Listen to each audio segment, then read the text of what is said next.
ٹوٹنا آتا ہے، جھک جانا نہیں آتا۔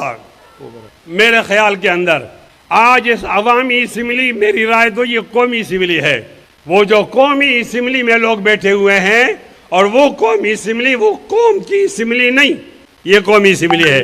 ہماری جماعت نے طے کی عوامی اسمبلی ٹھیک ہے، آج اس عوامی اسمبلی کے میں فردی جرم عائد کرنا چاہتا ہوں۔ کس پر؟ اس پر جو اپنے آپ کو فردی جرم سے، عدالت سے بالا سمجھتا ہے۔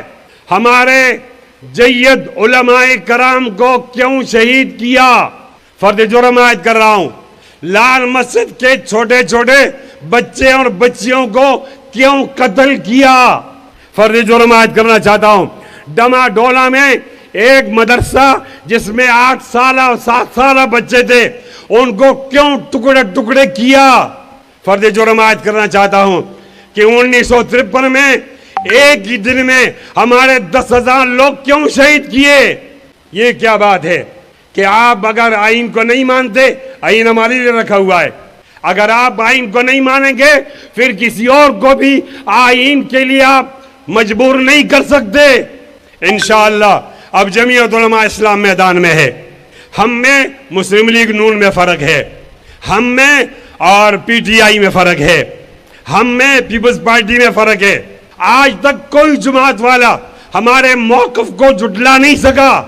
2018 میں بھی دانلی ہوئی تھی، لیکن اس دانلی کا فائدہ عمران خان کو ہوا، تو کہا وہ دانلی ٹھیک ہے جس کا فائدہ عمران خان کو ہوتا ہے۔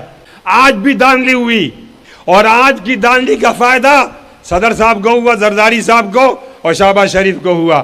تو آج مسلم لیگ کہتی ہے آج دانلی نہیں ہوئی۔ کل میرا اور مسلم لیگ کا موقف ایک تھا، اور آج میرا اور پی ٹی آئی کا موقف تقریباً ایک ہے۔ جس لہجے میں آج نون بات کر رہی ہے اسی لہجے میں کل پی ٹی آئی بات کر رہی تھی، اور جس لہجے میں کل پی ٹی آئی والے معیشت کی بات کر رہے تھے اور کہتے مٹی پاؤ، آج اسی لہجے میں نون بات کر رہے ہیں۔ آپ تینوں جماعتوں کا فائدہ یہ ہے کہ اگر سیاسی جرنیل ٹھپے لگائیں اور وہ دانلی کریں اور دانلی کا فائدہ ہمیں ہو تو دانلی نہیں شمار کی جائے گی، اور دانلی کا فائدہ نہ ہو تو پھر دانلی شمار ہوگی۔ ہمارا موقف کل بھی ٹھیک تھا، آج بھی ٹھیک ہے۔ کل ٹھیک تھا، اس کی تائید نون والے پیپلز پارٹی والے کریں گے، آج ٹھیک ہے، اس کی تائید پی ٹی آئی والے کریں گے۔ ہمیں نہیں چاہیے گورنری، ہمیں نہیں چاہیے تمہارے عہدے، ہمیں نہیں چاہیے تمہاری مراعات۔ انشاءاللہ اب ہم نکلے ہیں، اداروں کو دائرے میں رکھیں گے اور عوام کا چوری شدہ مینڈیٹ اس کا پوچھیں گے۔ بولو انشاءاللہ۔ ہمارے اس موقف کے لیے قوم نکلے، اگر قوم کی بات نہیں مانی گئی تو ہمارے پاس پہاڑ جانے کا راستہ موجود ہے، ہم سیاست کو چھوڑ دیں گے۔ پھر آپ کی گلی گلی کوچے کوچے میں لڑائی ہوگی، اس کو آپ برداشت نہیں کر سکتے۔ کیوں ایسا کرتے ہو؟ پرامن لوگوں کو مجبور کرتے ہو۔ میں آپ سے یہ بھی گلہ کرنا چاہتا ہوں کہ 1977 میں ہم نے بھٹو کے خلاف تحریک چلائی۔ مولانا مفتی محمود رحمۃ اللہ علیہ تحریک کے قائد تھے۔ تمام جمہوریتوں میں ایسا ہوتا ہے کہ جب حکومت جاتی ہے اقتدار والوں سے، اختلاف والوں کے پاس آ جاتی ہے۔ جب ہمارا موقع ہے کہ مولانا مفتی محمود وہ وزیر اعظم بن جائیں تو ہمیں نہیں بنایا گیا، نہیں چھوڑا گیا، اور ایک جرنل آیا لیفٹ رائٹ کرتے ہوئے، تو پھر آپ نے وہ پرامن راستہ نہیں چھوڑا۔ ایک اور بات بتانا چاہتا ہوں، 2002 میں قوم نے ہمیں بہت زیادہ ووٹ دیے۔ اس وقت مشرف پاکستان مسلم لیگ کاف کو سپورٹ کر رہا تھا۔ ہمارے خلاف صوبائی اسمبلی میں 10,000 ووٹ ڈالے گئے اور قومی اسمبلی میں 20,000 ووٹ ڈالے گئے۔ ہمارے جن لوگوں کی لیڈ 20 سے کم تھی وہ ہار گئے، پھر بھی ہم جیت گئے۔ اندازہ لگاؤ، مولانا فضل الرحمان ہمارے وزیر اعظم کے امیدوار بنے۔ پوری آئی ایس آئی، پوری ایم آئی، سارے پاکستان کا خزانہ لے کر وہ گھومتی رہی اور آزاد لوگوں کو خریدتی رہی۔ جب مقابلہ ہوا تو جمالی 1 ووٹ سے جیتا۔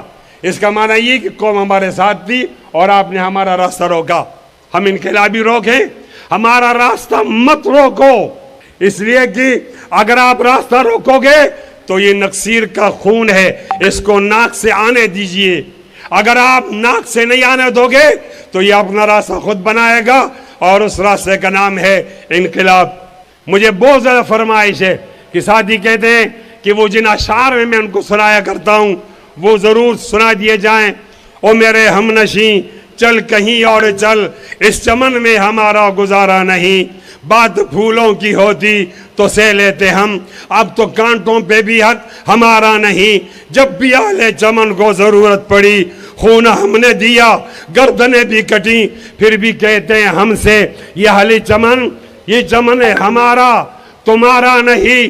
میرا ذوق نظر آزما لیجئے، گر ہو بجلی گرانا گرا لیجئے، میں بھی نکلا ہوں گھر سے یہی سوچ کر، یا تو نظریں نہیں یا نظارہ نہیں، ظالموں اپنی قسمت پہ نازا نہ ہو، دور بدلے گا یہ وقت کی بات ہے، وہ یقیناً سنے گا دعائیں میری، کیا تمہارا خدا ہے ہمارا نہیں۔